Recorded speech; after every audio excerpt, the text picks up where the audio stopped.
So, good morning, Tubaneros. I'm going to continue with my look at the so-called Bloodlands, the lands between Hitler and Stalin, in the phrase of Yale history professor Timothy Snyder, specifically with regard to the former Yugoslavia, which pretty much disrupts the good professor's thesis.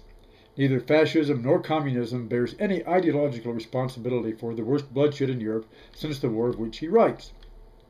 The nationalism which helped to destabilize that former federated entity is only partially related to pre-war fascism. It existed long before, as anyone familiar with the massacres of the Balkan Wars of 1912 and 1913 knows very well. I elaborated on the non-ideological aspects of ethnic cleansing and genocides, real and alleged, in my first video on this subject. The scenario of a century later took right up as if the intervening 100 years had no meaning one way or another. Yet to blame the Yugoslav wars and intended atrocities on age-old ethnic hatreds, or in the case of Bosnia on jihadism, by itself is just another cop-out, because the truth is that most of the time these ethnic communities coexisted fairly peacefully. In the case of the Bosnian Muslims, you were dealing with the most secularized Islamic community possibly in the world. There have always been as many factors and networks bringing these peoples together as separating them, not least of which was the federal structure put into place after World War II. In the decades preceding Yugoslav dissolution, there were a growing number of mixed marriages with people defining themselves as Yugoslavs. Demonizing the nationalists, and in particular the Serbs, is not only to engage in racism oneself, but ignores other factors, consciously in my opinion, as these causes remain beyond the pale of critical examination in the West. That deliberately slighted presence is, of course, capitalism. It's no coincidence that the most radical free marketers joined hand in glove with the most rabid nationalists in rupturing the federal structures of Yugoslavia. One sees this from the neoliberals in Slovenia to the mafia black marketers of Macedonia, who lacked any other popular basis to seize economic power from the state.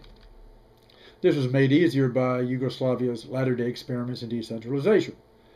One can only wonder if this could be the future for other federated structures, like the USA, where a desperate military establishment trying to save its own bread and butter launches into war against Tea Party secessionists.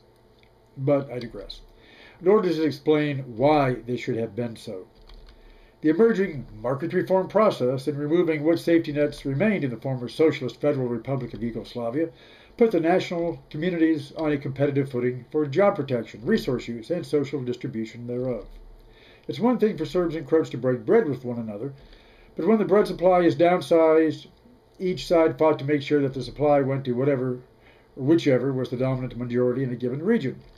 If someone's got to be laid off, well, better you than me. So long, it's been good to know you. What? You think you have as much right to stay here the same as us? Well, we'll just see about that. And so it begins, the dog-eat-dog mentality of the free market, where state subsidies are discontinued, factories downsized or shut down, and millions thrown out onto the market to sink or swim.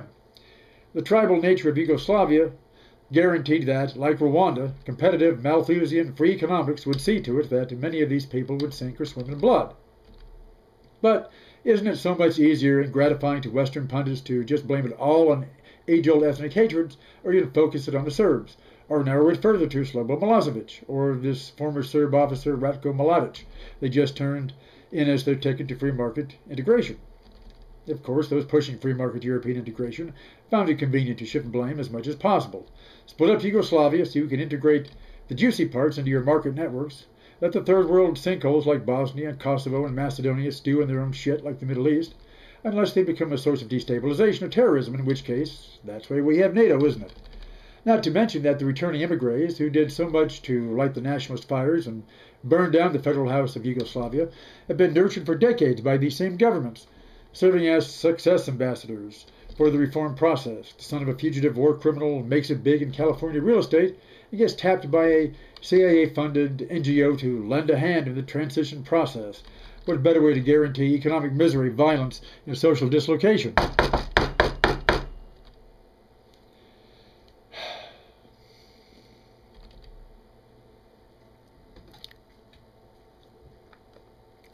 Hello, Marshall Tito. What did you want to add for our viewers in Google Land? Why was Slobo Milosevic tried as a war criminal and not Ariel Sharon?